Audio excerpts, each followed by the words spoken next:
Hi everyone, this is Ayush and welcome to the next lecture जिसमें पढ़ने वाले हैं हम न्यूक्लियाई के बारे में। तो बिफोर स्टार्टिंग दिस चैप्टर मेरे को एक बात बतानी है आपसे। जैसे कई बार होता है कि कोई वन शॉट मैंने बनाया, लेट से 2 घंटे का बन गया, 1.5 घंटे का बन गया, 2.5 घंटे का बन गया। तो समटाइम्स इट में हैपन कि लेट से मैं कुछ सॉल्व कर रहा हूँ, मैं मुंह से बोल रहा हूँ कि 2 से मल्टीप्लाई करेंगे, बट मैंने लिखते वक्त 2 से मल्टीप्लाई नहीं किया। तो I am very very happy कि अगर आप उसको पॉइंट आउट कर दे दो कमेंट सेक्शन में, तो बिल्कुल भी मैं बुरा नहीं मानने वाला कि कल को आप कभी कमेंट सेक्शन में कह दो कि सर आपने ये तो छोड़ दिया लिखना, सर आपने साइड में 2 से मल्टीप्लाई नहीं किया, आप भूल गए। तो मैं कभी भी इसमें ऑफेंड नहीं फील करूंगा, कभी बुरा नहीं मानूंगा। तो दिल खोल के कमेंट करो, ठीक है। मुझे अच्छा लगता है कि आपने 1 घंटे तक का पूरा वन शॉट देखा, तो मुझे वो फील आता है, ठीक है। तो कभी भी कोई भी लेक्चर में कभी आपको लगे कि अच्छा यार भैया इसका यार आपने तो यार डिवाइड ये 2/3 किया, 2/3 ये वैल्यू थोड़ी होती, 2/3 तो ये होता है। तो आप डेफिनेटली कमेंट सेक्शन में कुछ भी एग्जांपल ले लिया मैंने, कुछ भी आपको लगा कि अच्छा हाँ, चाहे आपको लगे कि हाँ भाई वो माइनर गलती है, बट मेंशन कर दिया करो और I will answer that too, कि आपको एक कंफर्मेशन ही मिल जाएगा कि हाँ भाई माइनर ही गलती है, कहीं ऐसा तो नहीं आपने गलत सोच लिया हो। तो मुझे इसमें बिल्कुल भी बुरा नहीं लगता, ठीक है ना। तो डेफिनेटली दिल खोल के कमेंट करके बोलो, पूछो जो मन में जो भी डाउट में आपको रहता है कि भैया सर आपने ऐसा कैसे सॉल्व किया, ये कैसे हुआ, कमेंट सेक्शन में बिल्कुल पूछो। Okay okay okay. अब न्यूक्लियाई जो चैप्टर है भैया, आ जाते हैं इससे सवाल, इससे सवाल अच्छे खासे आ जाते हैं भैया। इसका तो बस पीवाईक्यू ही सॉल्व कर लिया पूरा तो काम बन जाएगा। इसके सारे पीवाईक्यू निपटा लिए इस पूरे चैप्टर के तो पूरे काम बन जाएगा। 2 क्वेश्चन तो आ ही जाते हैं, 2 क्वेश्चन तो आ जाते हैं, ठीक है। इतना तो आप एक्सपेक्ट करके चलो, 2 से 3 भी हो जाते हैं कभी कभार। तो न्यूक्लियाई को मैं 2 पार्ट में मैंने ब्रेक किया है, एक जिसमें हम सिंपल न्यूक्लियाई के बारे में पढ़ेंगे, दूसरा रेडियो एक्टिविटी। सर आपने दोनों एक साथ क्यों नहीं पढ़ाया, आप दोनों एक साथ क्यों नहीं पढ़ा रहे? इसका रीजन है यार, क्योंकि अगर मैं वन शॉट में न्यूक्लिया और रेडियो एक्टिविटी दोनों ले लूंगा ना, तो आपका ध्यान थोड़ा सा बढ़ जाएगा। एक्चुअली रेडियो एक्टिविटी से भी एक क्वेश्चन आता है और ये जो वन शॉट इससे भी क्वेश्चन आता है। तो जब 2 वन शॉट्स मिलेंगे तो आपको लगेगा कि हाँ भैया इससे भी एक क्वेश्चन आएगा, इससे भी एक क्वेश्चन आएगा। तो इसलिए इसलिए मैं एक ही वन शॉट में दोनों ऐड नहीं कर रहा। मुझे पता है कि इससे भी एक क्वेश्चन बनता है और रेडियो एक्टिविटी से भी क्वेश्चन बनता है, तो उसको अलग अलग रखा है, आराम से समझते चलना, ठीक है। और क्वेश्चन प्रैक्टिस सीरीज में तो जरूर आना ही आना भाई। क्वेश्चन प्रैक्टिस सीरीज से बहुत लोग का भला हुआ है। स्टडी विद आयुष डालना टेलीग्राम चैनल पे, ठीक है, ज्वाइन कर लेना, वहां पे क्वेश्चन प्रैक्टिस करवाता हूँ मैं, ठीक है। अकेडमी पे करवाता हूँ, उसमें पोल वगैरह रहता है तो बहुत सही रहता है, ठीक है। चलिए स्टार्ट करते हैं न्यूक्लिया के बारे में। चलो भाई, तो भाई आसान भाषा में बात करेंगे, बहुत ज्यादा इसमें डीप में नहीं जाएंगे। डीप इन द सेंस कि भाई बहुत ज्यादा रिसर्च में जा रहे हैं, कौन से साइंटिस्ट ने फाइंड कर लिया था, फिजिक्स में ये सब नहीं पूछता, ठीक है। जो मेन पूछता है उस हिसाब से, जो भी वन शॉट के हिसाब से जो सबसे रेलिवेंट है नीट 2021 या आने वाले नीट के लिए, वो बात करेंगे। तो भाई न्यूक्लियस, आपको पता है न्यूक्लियस क्या होता है? Entire positive charge and nearly entire mass of atom is concentrated in a very small space called the nucleus of atom. Idea तो है ये भाई, बता एटम के बीचों बीच होता है न्यूक्लियस, और उसके अराउंड घूमते रहते हैं आपके इलेक्ट्रॉन्स, है कि नहीं। उसके अराउंड जैसे ये इलेक्ट्रॉन्स हैं, ये आपके इलेक्ट्रॉन्स हैं, और भाई ये आपका न्यूक्लियस हो गया, ये आपका न्यूक्लियस हो गया, ठीक है। और न्यूक्लियाई में क्या होता है, न्यूक्लियस में क्या होता है? अच्छा न्यूक्लियाई क्या होता है, न्यूक्लियाई क्या होता है? न्यूक्लियाई मतलब वो तो प्लूरल होता है, प्लूरल मतलब अगर एक से ज्यादा न्यूक्लियस की बात करें तो न्यूक्लियाई हो गया, न्यूक्लियाई हो गया, है ना। वैसा वाला चीज है, वैसे वाली सिंगुलर प्लूरल वाली चीज है ये, ओके। तो सबको समझ में आता है न्यूक्लियस क्या होता है, कोई दिक्कत नहीं। एटम का बीचों बीच जो मेन पार्ट होता है, इसमें सबसे ज्यादा मास होता है, हाईली कंसंट्रेटेड होता है, बहुत डेंस होता है ना, सारा पॉजिटिव चार्ज वहां पे होता है। और ये पता है कि न्यूक्लियस में आपके प्रोटॉन्स और न्यूट्रॉन्स होते हैं, और इनको न्यूक्लियॉन भी बोलते हैं। किसको बोलते हैं? प्रोटॉन की न्यूट्रॉन को, दोनों को प्रोटॉन और न्यूट्रॉन दोनों को न्यूक्लियॉन बोलते हैं। जैसे चाहे आप हिंदू, मुस्लिम, सिख, ईसाई कोई भी हो, बोला तो आपको इंडियन जाता है ना, है तो हम सब इंडियन। तो वही चीज है, क्योंकि ये न्यूक्लियस के अंदर रह रहे हैं तो ये न्यूक्लियॉन, ठीक है। भले ये प्रोटॉन अलग है, न्यूट्रॉन अलग है, ओके। तो मैं पहली प्रॉपर्टी एक यहीं पर ये बताना चाहता हूँ, न्यूक्लियस की पहली प्रॉपर्टी, जो एक मिसकंसेप्शन होता है। आप देख पा रहे हो, थोड़ा सा ध्यान से देखो, जो न्यूक्लियस होता है वो एक्चुअली स्फेरिकल नहीं होता। देखो न्यूक्लियस एक एक्चुअली स्फेरिकल बॉडी नहीं है। हम मानते हैं, हम आसान भाषा में समझा देते हैं कि ये न्यूक्लियस है और ये इलेक्ट्रॉन है, हम बोल देते हैं कि न्यूक्लियस ऐसे गोल है, बट एक्चुअली न्यूक्लियस ऐसे गोल नहीं होता, वो ऐसा इस टाइप का होता है। देखो ढेर सारे प्रोटॉन्स और न्यूट्रॉन्स अगर जुड़ जाएं, ढेर सारे प्रोटॉन्स और न्यूट्रॉन जुड़ जाएं, तो एक ऐसा कोई स्मूथ बाउंड्री थोड़ी बनेगी, कोई स्मूथ स्फीयर थोड़ी बनेगा, ऐसे ही बनेगा, ऐसे ही बनेगा। देखो आई होप आपको पॉइंट समझ में आ रहा है कि ये परफेक्ट स्फीयर नहीं है। तुम देख सकते हो कैसी चीज है, कैसी बाउंड्री बन रही है, ऐसे अजीबो गरीब है थोड़ा सा, है ना। इट्स लाइक कोई गुच्छा है, ये गुच्छा है बेसिकली, प्रोटॉन्स और न्यूट्रॉन्स का गुच्छा है। तो ये छोटी सी मैंने बात बता दी कि भाई आपका ऐसा मत समझना रियल लाइफ में न्यूक्लियस ऐसा स्फेरिकल नहीं होता, प्योर बॉल जैसा नहीं होता, बिल्कुल गोल ऐसा नहीं होता, थोड़ा सा ऐसे होता है। इट्स लाइक गुच्छा बना हुआ है ना, जैसे बहुत सारे बबल्स चिपक गए आपस में। चलिए भैया, तो बात करते हैं term related to nucleus. Atomic number देखो, पहला पढ़ लो एटॉमिक नंबर, ये इंपॉर्टेंट होता है यार, याद होना चाहिए। एटॉमिक नंबर क्या होता है, मास नंबर क्या होता है, जल्दी से बात करते हैं। एटॉमिक नंबर क्या होता है? एटॉमिक नंबर मतलब number of protons, number of protons, ठीक है। और इसको रिप्रेजेंट करते हैं जेड से, ये बहुत ज्यादा इंपॉर्टेंट है ठीक है। और मास नंबर क्या होता है? मास नंबर मतलब क्या होता है? Number of protons plus neutrons, ये होता है मास नंबर। और इसको रिप्रेजेंट करते हैं ए से, इसको रिप्रेजेंट करते हैं ए से। यहां पे क्या गलती होती है? ए से एटॉमिक नंबर नहीं होता, एटॉमिक नंबर इज जेड। यहां पे ना थोड़ी लोग गलती कर देते हैं, ए इज नॉट, ए से एटॉमिक नंबर नहीं होता, A is not for atomic number, A is for mass number. याद रखना, ए से एटॉमिक नंबर नहीं होता, ए से मास नंबर होता है। तो I hope number of protons plus neutrons ये होता है आपका मास नंबर, या फिर ऐसा कह सकते हैं number of nucleons, number of nucleons, ठीक है। अब एक दो बातें और बतानी है। अच्छा, नंबर ऑफ प्रोटॉन्स पता चल जाएगा, नंबर ऑफ प्रोटॉन्स पता चल जाएगा तो अब नंबर ऑफ इलेक्ट्रॉन्स भी बता सकते हो। जो नंबर ऑफ प्रोटॉन्स होते हैं वही नंबर ऑफ इलेक्ट्रॉन्स के बराबर भी होंगे, अगर आपका एटम न्यूट्रल है तो, है ना। अगर एटम न्यूट्रल है, गिवन है कि कोई चार्ज नहीं है उस पर, एटम पे कोई चार्ज नहीं, न्यूट्रल है, तो जो एटॉमिक नंबर होगा वही नंबर ऑफ इलेक्ट्रॉन भी हो जाएगा। ओके, अब एक लास्ट कंफ्यूजन जो होता है उसको भी क्लियर कर देता हूं। जैसे कोई एलिमेंट एक्स है, ठीक है, 10 और 21 ऐसे दे रखा है, तो समझ में नहीं आता सर कि भाई सर एटॉमिक नंबर कौन सा है, मास नंबर कौन सा है, समझ नहीं आता। देखो दो वेज हैं समझना बात को। लेट्स से एक एक्स लिखा हुआ है ऐसा, फॉर एग्जांपल ऐसा कुछ लिखा हुआ है। एक केस है एक्स के सामने नंबर्स लिखे हुए हैं, दूसरा एक्स के सामने आपको दो लेटर्स लिखे हुए हैं। ऐसे केस में कैसे पहचाने कि मास नंबर क्या है और एटॉमिक नंबर क्या है? बहुत सिंपल सी चीज है यार, मास नंबर हमेशा ज्यादा होता है, मास नंबर हमेशा ज्यादा होता है एटॉमिक नंबर से। मास नंबर हमेशा बड़ी, क्यों? मास नंबर क्या है? Protons plus neutrons. और एटॉमिक नंबर क्या है? सिर्फ नंबर ऑफ प्रोटॉन्स। तो मास नंबर हमेशा एटॉमिक नंबर से बड़ा ही होता है। तो जो बड़ा वाला है वही आपका क्या हो गया, जो बड़ा वाला है वो क्या हो गया आपका मास नंबर। सिंपल, ये है आपका mass number, simple. This is mass number A stands for mass number.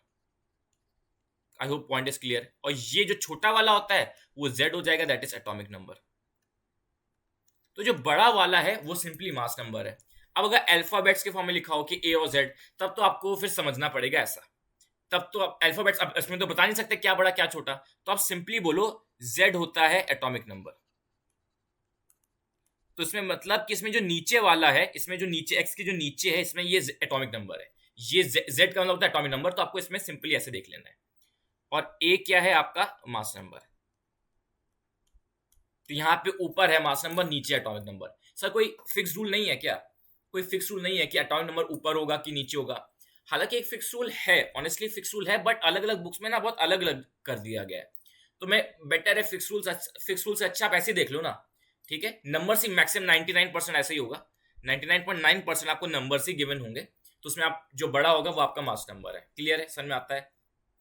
ठीक है। और अगर तीसरा केस ऐसे ले लेते हैं कि मतलब एक्स दे रखा है और ए और बी दे रखा है, अब पहचानो कौन सा एटॉमिक कौन सा मास नंबर, इसमें कैसे पहचानोगे? ये क्वेश्चन आएगा नहीं कभी, इस क्वेश्चन कभी आएगा नहीं। कुछ तो हिंट तो पता होनी चाहिए ना एटॉमिक नंबर और मास नंबर की, इसमें कभी नहीं पता चलेगा आपको। ऐसा कभी नहीं होगा कि ए और बी दे दिया, अब पूछ रहा है इसमें एटॉमिक कौन सा मास कौन सा, ऐसा नहीं, ऐसा कभी नहीं होगा, ठीक है। Either it will give A and Z, ताकि तुम उससे पहचान लो, वेरिएबल से पहचान लो, या फिर न्यूमेरिकल वैल्यूज देगा ताकि उससे पहचान लो। चलो भैया, इतना क्लियर हो गया, इतना क्लियर हो गया। अब बात करते हैं न्यूक्लियर साइज की, बहुत ज्यादा इंपॉर्टेंट है, बहुत ज्यादा इंपॉर्टेंट है। न्यूक्लियर साइज की बात करते हैं, बहुत ज्यादा इंपॉर्टेंट है, सुनिए। The radius of nucleus R is proportional to A की power 1/3। This you have to learn, बहुत ज्यादा इंपॉर्टेंट, बहुत ज्यादा इंपॉर्टेंट। आपसे भी क्वेश्चन पूछना मेरे को। दो पॉइंट्स जो है 3 और 4 पॉइंट बहुत ज्यादा इंपॉर्टेंट है, बहुत डीप पॉइंट्स हैं। देखो उसने क्या बोला, जो रेडियस होता है, जो रेडियस होता है, 2-3 पॉइंट आपको बताना चाहता हूं, पहले सुनना। जो रेडियस होता है पहला वो प्रोपोर्शनल टू क्या है, ए की power 1/3। A stands for mass number, A stands for mass number, A stands for mass number पहला। तो अगर, तो ये हो गया, ठीक है। अब मैं आपसे एक क्वेश्चन पूछता हूं, मुझे ये बता सकते हो v किसकी प्रोपोर्शनल होगा, वेयर v इज वॉल्यूम। अगर v वॉल्यूम है तो v किसके प्रोपोर्शनल होगा, दिमाग लगाओ, कमेंट करो, दिमाग लगाओ।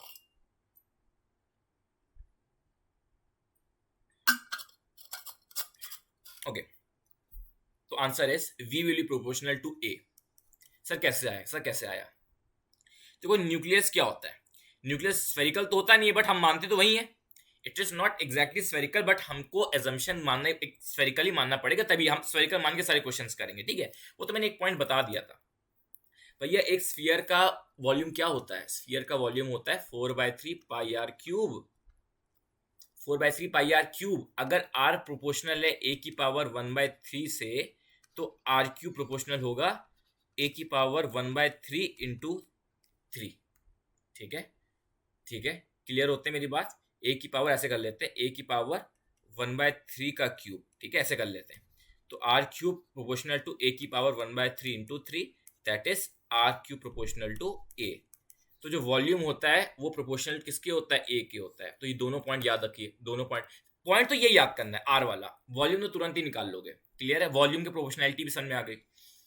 ओके, एक पॉइंट और मुझे बताना है, एक रफ एस्टिमेट है, एक रफ आइडिया दे रहा हूं मैं आपको। ये एक एनसीईआरटी की लाइन भी है, तो आपको याद रखिएगा। जो एटम का साइज होता है, जो एटम का साइज होता है, ये देखो ये एटम है, ठीक है, और मान लो न्यूक्लियस है, ये न्यूक्लियस है ये। तो जो एटम का साइज होता है वो करीब 10 की पावर 5 टाइम्स, 10 की पावर 5 टाइम। एटम का साइज का मतलब क्या हुआ, एटम का रेडियस, ठीक है। एटम का साइज का मतलब होता है एटम का रेडियस, एटॉमिक रेडियस जो है, एटॉमिक रेडियस, एटॉमिक रेडियस बोले तो ये एटॉमिक रेडियस, ठीक है। इसको मैं ए आर बोल देता हूँ, एटॉमिक रेडियस ए आर बोल देता हूँ। एटॉमिक रेडियस होता है 10 की पावर 5 टाइम द न्यूक्लियस का रेडियस, न्यूक्लियस का रेडियस, क्लियर है। एटॉमिक रेडियस क्या होता है, 10 की power 5 times the nucleus radius, ठीक है। मतलब न्यूक्लियस का रेडियस मान लो ये है, न्यूक्लियस रेडियस ये जो आप देख ही सकते हो है ना, ये चीज इतना डिस्टेंस, इतना डिस्टेंस जो व्हाइट से आया, जो व्हाइट मार्क लिखा हुआ है ना, तो ये हो गया आपका न्यूक्लियर का रेडियस। उसका 10 की पावर 5 टाइम्स होता है एटॉमिक रेडियस, ठीक है। ये भी याद रखना चाहिए, ये भी माइंड में होना चाहिए, ये माइंड में होना चाहिए, ठीक है। अब नेक्स्ट पॉइंट की बात करते हैं, नेक्स्ट पॉइंट की बात करते हैं, न्यूक्लियर डेंसिटी। और आर नॉट की वैल्यू, ये कांस्टेंट की वैल्यू दे रखी है 1.1 इंटू 10 की पावर माइनस 15, ठीक है, 1.1 इंटू 10 की पावर माइनस 15। अब बात करते हैं न्यूक्लियर डेंसिटी की, अब बात करते हैं न्यूक्लियर डेंसिटी की। हाँ, एक छोटी सी पॉइंट, एक छोटा सा पॉइंट लोग बहुत कंफ्यूज करते हैं, अभी बताते हैं, पहले ये पढ़ लो। न्यूक्लियर डेंसिटी, न्यूक्लियर डेंसिटी बहुत ज्यादा इंपॉर्टेंट है, बहुत ज्यादा इंपॉर्टेंट है, बहुत ज्यादा इंपॉर्टेंट है।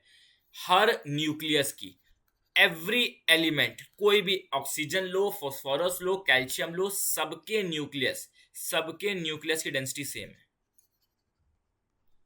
सबके न्यूक्लियस की डेंसिटी सेम होती है, याद रखिएगा। ऑक्सीजन, हीलियम, फॉस्फोरस, इनके रेडियस अलग है, इनके न्यूक्लियस के रेडियस अलग है, ऑक्सीजन, फॉस्फोरस, सल्फर के। बट ऑक्सीजन, फॉस्फोरस और सल्फर के न्यूक्लियस के डेंसिटी सबकी सेम है। न्यूक्लियस की डेंसिटी कांस्टेंट रहती है, न्यूक्लियस की डेंसिटी क्या है, कांस्टेंट है, ठीक है, क्लियर है। मेरी बात समझ में आती है, मेरी बात समझ में आती है। ये चीज याद रखिएगा, ये चीज याद रखिएगा। Nuclear density is independent of mass number, ठीक है, and therefore same for all nuclear. ये चीज आप बहुत ध्यान में रखिएगा, ठीक है। फॉर्मूला नहीं पता तो कोई दिक्कत इतना नहीं है, मेन है ये चीज याद रखिएगा, same for all nuclear, nuclear density same for all nuclear, सारे न्यूक्लियस के लिए सेम है। ओके, अब देखो कुछ क्वेश्चंस करते हैं। उससे पहले आपको एक चीज बताना चाहता हूँ, आप ना एनसीईआरटी में कहीं ना कहीं वो रीड कर लोगे, एक लाइन रीड कर लोगे कि जो रेडियस होता है, रेडियस ऑफ न्यूक्लियस होता है, रेडियस ऑफ न्यूक्लियस होता है, रेडियस ऑफ न्यूक्लियस होता है वो होता है 10 की पावर माइनस 15 मीटर। और जो एटम का रेडियस होता है वो होता है 10 की पावर माइनस 10 मीटर। ये आप पढ़ोगे एनसीईआरटी लाइन में, आप ये पढ़ लोगे। लेकिन आपने अभी चीज नोटिस करी, आपने अभी एक चीज नोटिस करी कि जो रेडियस ऑफ न्यूक्लियस होता है वो तो वेरिएबल चीज है यार, जो रेडियस है वो तो प्रोपोर्शनल है ना, वो तो आप जैसे एटॉमिक नंबर आप बढ़ाते चले जाओगे तो रेडियस तो चेंज होता जाएगा ना। तो ये क्या बोला है, ये क्या बोला है, एक्चुअली ये लिखा है, अगर ध्यान से देखोगे तो उसमें लिखा होगा radius of nucleus is of order of, is of order of. For example radius है 3 × 10⁻⁻15, 7 × 10⁻⁻15, दोनों में तो 10⁻⁻15 ही आ रहा है ना, भले ये दोनों रेडियस अलग है बट दोनों का ऑर्डर सेम है 10⁻⁻15। एक एक्सप्लेनेशन तो ये हो गया। दूसरा एक्सप्लेनेशन इसका ये है कि एनसीईआरटी में जो लिखा हुआ है वो एवरेज बोल रहे हैं, एक एवरेज रेडियस की बात कर रहे हैं, स्पेसिफिकली किसी एटम की बात नहीं कर रहे, एक एवरेज रेडियस इसके अराउंड होता है, एक एवरेज एटम इसके अराउंड होता है, ये एवरेज की बात कर ली गई है। तो कंफ्यूज नहीं करना, बहुत लोग इसको कंफ्यूज कर जाते हैं कि रेडियस तो इतना ही होता है तो वेरी कैसे करेगा, वेरी करता है रेडियस, ठीक है, ठीक है, क्लियर होती है मेरी बात, क्लियर होती है। ये एक एवरेज, ऑन एन एवरेज बोला किसके अराउंड रहता है, ठीक है, बट वेरी करता है। आई होप सारे पॉइंट्स क्लियर होते जा रहे हैं, आई होप सारे पॉइंट्स क्लियर होते जा रहे हैं। अब जल्दी से आइसोटोप्स, आइसोबार्स, आइसोटोन्स जल्दी से पढ़ो, जल्दी से पढ़ो, जल्दी से पढ़िए। क्या है भाई आइसोटोप्स, आइसोबार्स, आइसोटोन्स क्या है? आइसोटोप्स क्या होते हैं? Same atomic number but different mass number. Sir ये सारे याद करने पड़ेंगे, याद कर लो यार, याद कर लो। आइसोबार, आइसोबार इसका उल्टा, आइसोटोप का उल्टा होता है आइसोबार, ठीक है, आइसोबार इज उल्टा ऑफ आइसोटोप। आइसोटोप क्या है? सेम एटॉमिक नंबर, जैसे हाइड्रोजन, ड्यूटेरियम, ट्राइटियम, ये क्या है? आइसोटोप्स ऑफ हाइड्रोजन, ठीक है, same atomic number different mass number. Isobar ठीक उसका उल्टा। एग्जांपल्स आप देख सकते हो, ठीक है, same mass number but different atomic number. फिर बात करते हैं आइसोटोन्स। आइसोटोन्स क्या लिखा हुआ? Atoms of different elements having different atomic number and different mass number but having same number of neutrons. Oh my God, ये भी पढ़ लीजिए। हालांकि एनसीईआरटी में गिवन तो नहीं है ये तीन चीज एनसीईआरटी में गिवन नहीं, बट एग्जैक्टली अच्छे से नहीं गिवन है, बट हाँ जब when you read the NCERT कहीं ना कहीं इसकी हिंट दे रखी है इन चीजों की, तो ये याद रखिएगा। आइसोटोन यहां से याद करिएगा, मैं टोन से याद करता हूँ, टोन में ऐसे एन आता है ना, सो टोन, तो एन से मैं न्यूट्रॉन याद कर लेता हूँ, ऐसे में याद कर लेता हूँ। आइसोटोन में एन आता है तो न्यूट्रॉन याद कर लेता हूँ, सेम नंबर ऑफ न्यूट्रॉन्स हो बाकी सब डिफरेंट हो। एग्जाम्पल्स लिखे हुए हैं आप देख सकते हो। ओके, क्वेश्चन सॉल्व करिए, बहुत बढ़िया क्वेश्चन। भैया two nuclei have their masses in the ratio of 1:3, the ratio of their nuclear density would be, answer is P। भैया हर कोई भी दुनिया के कोई भी दो न्यूक्लियस ले आओ, सबकी डेंसिटी सेम होती है, हर न्यूक्लियस की डेंसिटी सेम ही होती है, फर्क नहीं पड़ता क्या मास है, क्या वो वॉल्यूम क्या, कोई फर्क नहीं पड़ रहा, सबकी डेंसिटी सेम है सारे के सारे न्यूक्लियाई की। क्लियर है इसका आंसर? खटैक्स, ऐसे क्वेश्चन बहुत पॉपुलर है भाई नीट में, ऐसे क्वेश्चन बहुत पॉपुलर होते हैं नीट में, कि जिसको आता है वो टिक मार के नेक्स्ट क्वेश्चन, जिसको नहीं आता उसको बैठ के फाइंड करेगा। ऐसे क्वेश्चन ये होते हैं एक्चुअली में नीट में आने वाले क्वेश्चंस, कि आप थोड़ा, जो इंसान को नहीं पता वो सोचेगा, कैलकुलेट करेगा, जिसको पता है टिक मार के आगे। This is how competitive exam works.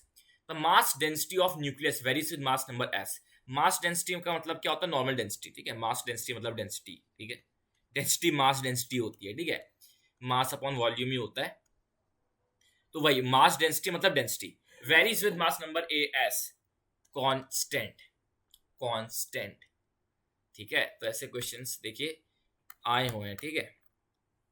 Okay, तो नेक्स्ट क्वेश्चन देखते हैं। The radius of germanium nuclide, nuclide मतलब हो गया आपका वही न्यूक्लियस, ठीक है, न्यूक्लाइड मतलब वही न्यूक्लियस हो गया, ठीक है, नाम ऐसे ऐसे। Is measure to be twice the radius of beryllium, the number of nucleons in germanium are. अब इसमें कोई डेंसिटी का तो कोई सीन है नहीं, इसमें कोई डेंसिटी का तो कोई सीन है नहीं। नंबर ऑफ न्यूक्लियॉन्स का मतलब क्या होता है? नंबर ऑफ न्यूक्लियॉन्स का मतलब क्या होता है? Mass number. मास नंबर को किससे डिनोट करते हैं? जेड से कि ए से? ए से, ठीक है, मास नंबर किसे डिनोट करते हैं? ए से। क्लियर है? क्लियर है, कोई दिक्कत वाली बात नहीं है। तो ऐसा करता है, मैं ऐसा रेडियस ऑफ जर्मेनियम, इसको मैं आरजी बोल दे रहा हूँ, G for germanium is equal to 2 times radius of beryllium, R B. R B मतलब रेडियस ऑफ बेरिलियम। मुझे ये पता है आरजी होता है आर नॉट टाइम्स ए की A G, A G is the mass number of germanium, is equal to 2 R naught times A B, ठीक है, 2 R naught times A B, लेकिन पावर 1/3, ठीक है, कि पावर 1/3, ठीक है, ऑब्वियसली पावर 1/3 होता है। जो रेडियस होता है वो क्या होता है? R naught times mass number की पावर 1/3। क्लियर है जी? बिल्कुल क्लियर है, कोई दिक्कत वाली बात तो नहीं, कोई दिक्कत वाली बात तो नहीं। तो आप सॉल्व कर सकते हो, आर नॉट कैंसिल आउट हो गया, तो ए जी की पावर 1/3 क्या हो जाएगा, 2 AB की पावर 1/3। तो ए जी कितना हो जाएगा, ए जी कितना हो जाएगा, मैं क्यूब कर रहा हूँ, ठीक है, taking cube both the sides, taking, अच्छे सॉल्व कर देता हूँ, taking cube both the sides. तो आप देखिए थोड़ा यहाँ पे सॉल्व कर देते हैं, समझ में भी आ ही गया होगा। तो हो जाएगा A G is equal to 2 cube AB, ठीक है, क्यूब बोथ द साइड्स कर लिया, तो ए जी क्या हो जाएगा 8 टाइम्स AB, ए जी क्या हो जाएगा 8 टाइम्स AB। तो मतलब मास number of germanium is 8 times mass number of beryllium. अब पहचानो भाई, कैसे पहचानते हैं मास नंबर कौन सा होता है, ऊपर होता है कि नीचे होता है, हमको क्या पता, हमको ये पता है मास नंबर जो बड़ा होता है वो होता है, तो मास नंबर 9 होगा, मास नंबर इज 9।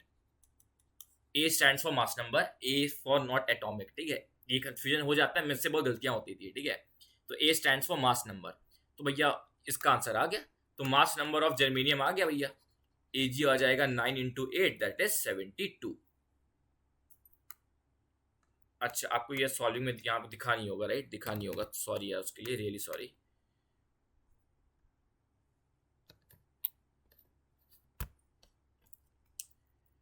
सॉरी, देख लो एक बार फिर से देख लो, एक बार फिर से देख लो यार, ठीक है, मैंने वही सॉल्विंग किया बेसिकली, नॉर्मल सॉल्व किया, नॉर्मल सॉल्व किया, ठीक है, नॉर्मल सॉल्व किया, आप देख सकते हो सोल्यूशन देख सकते हो, वही क्यूब बोथ द साइड्स किया, क्यूब बोथ द साइड्स किया and I got the answer, I got the answer, तो आ जाएगा 72 आंसर, तो आंसर आ जाएगा 72। क्लियर है, क्लियर है, 72 इसका आंसर है। नेक्स्ट क्वेश्चन की बात करते हैं जल्दी से, नेक्स्ट क्वेश्चन की बात करते हैं। A nuclear ruptures into two nuclear parts which have their velocities ratio equal to 2:1, what will be the ratio of nuclear sizes. बहुत अच्छा क्वेश्चन है, बहुत अच्छा क्वेश्चन है ये, basically nuclei chapter plus work power energy, work power energy भी कह सकते हो, वर्क पावर एनर्जी बोल सकता हूँ, कुछ लोग फोर्स में भी बोल सकता है, ये दो कॉन्सेप्ट का इन्वॉल्व है, ये दो कॉन्सेप्ट का इसमें इन्वॉल्वमेंट है, एक न्यूक्लियाई का और एक एक्सप्लोजन वाले कॉन्सेप्ट का, ठीक है, एक न्यूक्लियाई और एक्सप्लोजन वाले कॉन्सेप्ट का है। कुछ लोग एक्सप्लोजन न्यूटन्स में पढ़ते हैं, कुछ लोग एक्सप्लोजन वर्क पावर में पढ़ते हैं, तो खैर इससे मैंने वो नहीं लिखा। तो न्यूक्लियाई प्लस एक्सप्लोजन का इसमें रोल है, देखो, अ nuclear ruptures into two nuclear parts which have the velocities इतना, तो मान लो ये न्यूक्लियस है, मान लीजिए एक न्यूक्लियस है, ठीक है, ये रप्चर हो गया दो पार्ट्स में, ठीक है, मान लो एक पार्ट ये है, ऐसे बता दे, ऐसे कर देते हैं, दो पार्ट्स में ये रप्चर हो गया, दो पार्ट्स में ये रप्चर हो गया, क्लियर है, दो पार्ट्स में ये रप्चर हो गया, ठीक है, दो पार्ट्स में रप्चर हो गया, और इनकी वेलोसिटीज है 2:1, ठीक है, ये बोल देते हैं V1, ये बोल देते हैं V2, ठीक है, ये बोल देते हैं, इसको बोल देते हैं V1, ठीक है, इसको मैं V1 बोल दे रहा हूँ, चलो ऐसे रहने दो, कोई दिक्कत नहीं, ठीक है, उसको ऐसे रहने दो, ठीक है, V1 V2 बोल दिया। अब पूछा what will the ratio of the nuclear sizes, ये बड़ी अजीब चीज लग रही है, ये चीज बड़ी अजीब चीज लग रही है कि समझ नहीं आ रहा, मतलब न्यूक्लियस, मुझे इतना पता है जो न्यूक्लियर का रेडियस होता है, जो न्यूक्लियस का रेडियस होता है वो है प्रोपोर्शनल टू ए की पावर 1/3, तो दोनों का जो रेशियो है, न्यूक्लियर साइजेस का रेशियो है, ठीक है, मान लो कि ये इस ऑब्जेक्ट को R1/R2, ठीक है, ये ऑब्जेक्ट नंबर 1 है, ये ऑब्जेक्ट नंबर 2 है, R1/R2 हो जाएगा बेसिकली R0A1 की पावर 1/3 अपॉन R0A2 की पावर 1/3, ये हो जाएगा, R0 कैंसिल आ जाएगा, तो R1/R2 हो जाएगा A1/A2 की पावर 1/3, और फिर A1 and A2 are the mass numbers, लेकिन मास नंबर पहचानू कहां से मैं, सुनिएगा मेरी बात, अच्छा क्वेश्चन है। अब ये चीज ना एक्सप्लोजन में हमने पढ़ा था, आई डोंट नो कितने लोग को याद होगा, जब भी एक ऑब्जेक्ट एक्सप्लोड करता है, मान लो एक ऑब्जेक्ट अगर रेस्ट पे, मैंने एक कॉन्सेप्ट पढ़ाया था, अभी फिर से याद कर लेना, एक्सप्लोजन और कोलिजन, एक्सप्लोजन और कोलिजन में हमेशा मोमेंटम कंजर्व रहता है, हमेशा मोमेंटम कंजर्व रहता है, एक्सप्लोजन हो चाहे कोलिजन हो। तो मान लो इनिशियली मान के चलो, जैसे ये न्यूक्लियस है, रेस्ट पे है, गिवन नहीं तो रेस्ट ही मानना पड़ेगा, अब वो रप्चर हो गया, तो इनिशियली इसका मोमेंटम कितना है, इनिशियली मोमेंटम कितना है, 0, अब वो रप्चर हो गया दो पार्ट्स में, एक ये V1 है, V2 है, तो आपको पता है दोनों का मोमेंटम का सम 0 होना चाहिए, मतलब इसका मास m1 बोल देते हैं, इसका मास m2 बोल देते हैं, तो ध्यान से देखिएगा, तो m1 V1 plus m2 V2 should be equal to 0। जो टोटल मास पहले इनिशियली मोमेंटम 0 था, तो फाइनल मोमेंटम भी 0 होना चाहिए। इसी को ये कॉन्सेप्ट है, हमने एक्सप्लोजन में पढ़ा भी है, नहीं पढ़ा तो अभी पढ़ लिया आपने, कि एक्सप्लोजन हो चाहे कोलिजन हो, जो मोमेंटम होता है, जो इनिशियल मोमेंटम होता है, वही फाइनल मोमेंटम होता है।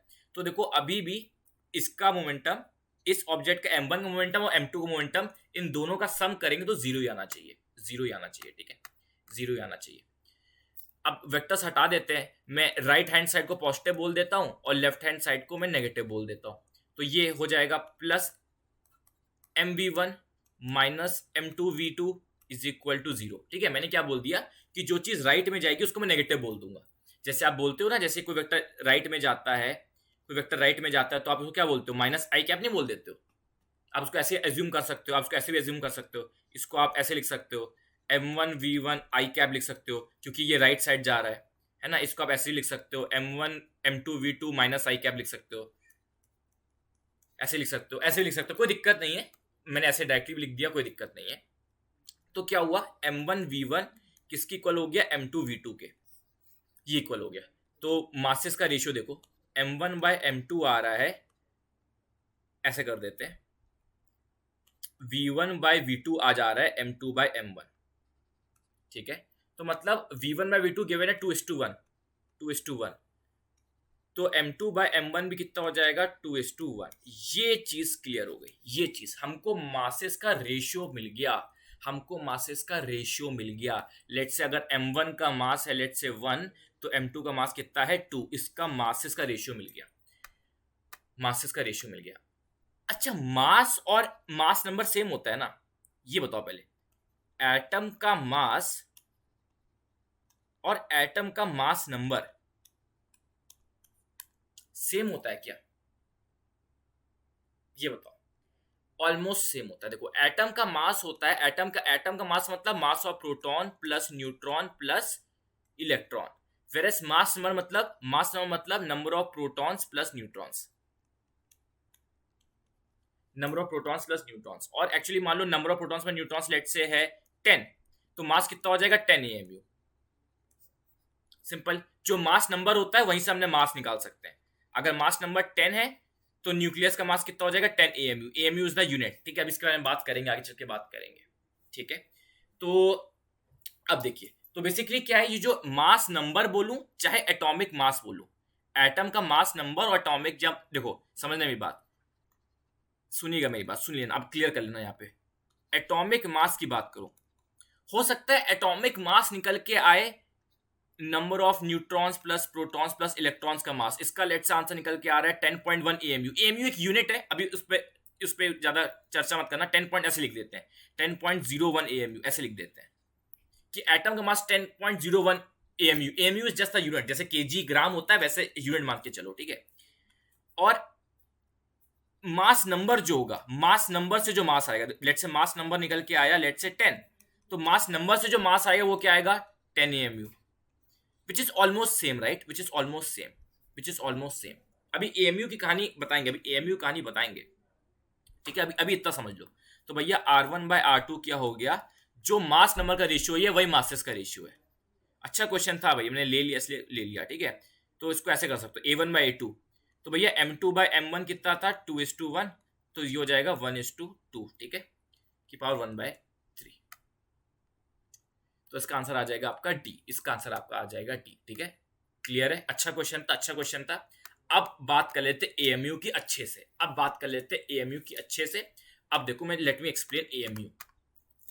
देखो भाई, सुनना मेरी बात, एटम का मास कोई पूछ रहा है आपसे, ठीक है, एटम का कोई मास, अभी एटम का मास छोड़ो, अभी न्यूक्लियस का मास पूछते हैं। ठीक है, जो न्यूक्लियस का मास पूछते हैं, अभी सुन लो, सुनते जाना, समझते चलना। ठीक है, मान लो आपसे न्यूक्लियस का मास पूछे, आपसे न्यूक्लियस का मास पूछे, तो आपको इतना तो क्लियर होगा, ये बहुत छोटी छोटी चीजें हैं यार, ये एटम कितना छोटा, न्यूक्लियस कितना छोटा, कहां से मास बता पाएंगे, कहां से मास बता पाएंगे। तो हमने ना एक बहुत बढ़िया टेक्निक लगाई कि हम न्यूक्लियस का मास तो बता नहीं पाते, बहुत मुश्किल होता है बताना, उसको वेट करना। तो हम ये बता सकते हैं कि न्यूक्लियस में कितने न्यूक्लियॉन्स है, न्यूक्लियस के अंदर कितने न्यूक्लियॉन्स है। तो न्यूक्लियस के अंदर मान लो 4 प्रोटॉन है और 3 न्यूट्रॉन है। तो हमने अपने कन्वीनियंस के लिए बहुत बढ़िया तरीका आजमाया है। हमने कहा कि एक प्रोटॉन का मास होता है 1 AMU और एक न्यूट्रॉन का मास भी 1 AMU होता है। ये हमने बता दिया। और 1 AMU क्या है, ये क्या है, ये वेट है। 1 AMU क्या वेट है, 1 AMU को कैसे 1 AMU kg में कितना होता है ये बता देंगे। यहाँ पे लिखा हुआ है कि 1 AMU मतलब होता है, 2 मिनट के लिए इसको एक गोली मारो, इतना 1 AMU होता है इतना। तो कितना आसान हो गया, कितना आसान हो गया सोचो। न्यूक्लियस का मास बताना कितना आसान हो गया। न्यूक्लियस का मास बताने के लिए आपको सिर्फ और सिर्फ नंबर ऑफ प्रोटॉन्स और न्यूट्रॉन्स बताने हैं। तो टोटल नंबर ऑफ 4 प्रोटॉन्स है तो इनका मास 4 AMU हुआ, 3 न्यूट्रॉन्स है तो इनका मास 3 AMU हुआ, तो टोटल मास 7 AMU। और हमें पता है 1 AMU कितना होता है, तो 7 इंटू 1.67 इंटू 10 की पावर -27 खाता आ गया। न्यूक्लियस का मास आ गया, ये न्यूक्लियस का मास आ गया। अच्छा, एटम का मास क्या है? एटॉमिक मास क्या होता है? एटॉमिक मास के लिए आपको नंबर ऑफ प्रोटॉन्स बताने पड़ेंगे, नंबर ऑफ न्यूट्रॉन्स बताने पड़ेंगे और नंबर ऑफ इलेक्ट्रॉन्स बताने पड़ेंगे। जो इलेक्ट्रॉन का मास होता है वो बहुत छोटा होता है, नेग्लिजिबल होता है, मतलब वो 1 AMU से बहुत छोटा होता है। नेग्लिजिबल स्पेलिंग क्या होती है नेग्लिजिबल की, लिख लो भैया, नेग्लिजिबल ऐसे, ये आई डोंट नो, देख लेना। इलेक्ट्रॉन का मास AMU, एक AMU भी नहीं, एक मतलब बहुत छोटा AMU, इतना छोटा AMU कि हम बिल्कुल इग्नोर ही मार दो। तो जो न्यूक्लियस का मास है वही एटम का मास होता है एक्चुअली। क्लियर है? ठीक है। कितना इसका वेट कितना होता है? इसका वेट शायद इतना होता है 9.1 इंटू 10 की पावर -31 kg, इतना होता है देखो। और एक प्रोटॉन का मास कितना हो रहा था, थोड़ा सा आपको डेटा से बता देता हूं। एक प्रोटॉन होता है 1 AMU के बराबर, दैट इज 1.6 इंटू 10 की पावर -27 kg। और 1 इलेक्ट्रॉन को हम AMU में, अभी ऐसे कुछ AMU में लिखते नहीं, डायरेक्टली बोल देते हैं इसका वेट इतना होता है 9.1 इंटू 10 की पावर -31 kg। तो आप देख सकते हो अभी भी कितने टाइम्स वो है, छोटा है, और छोटा है, 10 की पावर 4 टाइम्स और छोटा है। इलेक्ट्रॉन बहुत छोटा है, इतना छोटा कि निग्लेक्ट ही कर दो उसको।